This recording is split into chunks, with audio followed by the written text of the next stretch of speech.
On today's Bite Size, we're looking at how Lotus 123 expanded our memory horizons.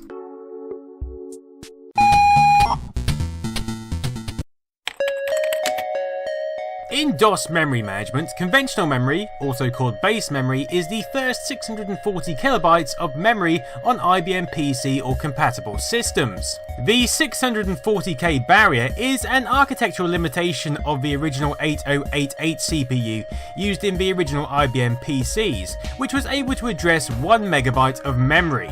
The remaining 384K above 640 was reserved for system use and optional devices. Now, if we move on to 1985, Lotus 123 version 1A was the best-selling software package in history. People used Lotus for everything, and Parkinson's law, which dictates that work expands to fill all available resources, seemed to become an iron rule. More and more users found the 640K limitation a chafing one. Not as chafing, however, as the 123 copy protection scheme. Copy protection was commonplace among software vendors until around 1986, and 123's copy protection required that you insert a key diskette into your A drive whenever you wanted to run 123. No key diskette, no Lotus. So, when Lotus announced 123 version 2.0, people were excited. At $495 a copy, it seemed a mite pricey, but Lotus made its users an upgrade offer. Send us $125 and your version 1A key diskette, and we'll send you 2.0, they offered. Well, at $125, it was hard to turn down.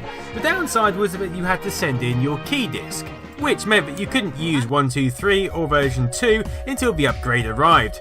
But Lotus FedExed the upgrades and people saw only a day or so's downtime. So hundreds of thousands of users got the 2.0 upgrade.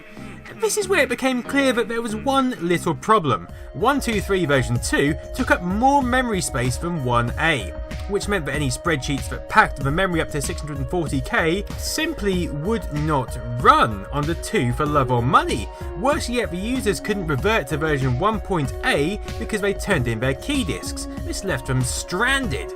Lotus realised that they'd better do something fast, so they called up Intel and asked what could be done.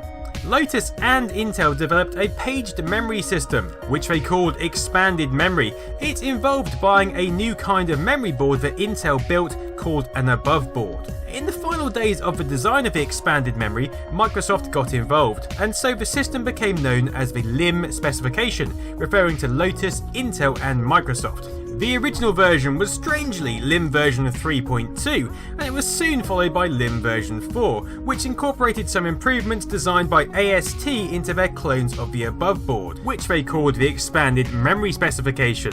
So you'll often hear expanded memory referred to in three ways: expanded memory, LIM memory and EMS memory. Now, it's important not to get this confused with extended memory, which only existed on 286 and later computers. At the time, 286s were scarce and expensive, and 386s didn't exist as commercial products until 1986. Now, extended memory is the memory above 1 megabyte that we're used to today, and things like DOS extenders would come into play that allowed games and software to use this extended memory, but this would not work with 8088 and 8086 CPUs. So how does LIM work? Basically, the LIM memory isn't viewed by the system as memory. All the PC knows is there are pages of storage available, 16K sized pages. LIM can support up to 2,000 of these pages, hence there's a 32 megabyte maximum size. Now, LIM boards actually plugged into expansion slots and could allocate 64K, enough space for 4 pages, into the reserved area between 640K and 1024K. So a program can manipulate up to 4 pages at a time. LIM is manipulated then by pulling in a page from LIM memory to the memory in the reserved area, reading or modifying the page frame and possibly writing the page frame back to the LIM memory. So it's really like only being able to see part of the memory at a time. You bring down the part you need, you write to it, then you write it back, and then you bring down the next part. Now, as time went on, fewer and fewer applications used LIM, but many DOS games made use of the extra space. And by the time 386 systems came in, they could use software to emulate LIM memory.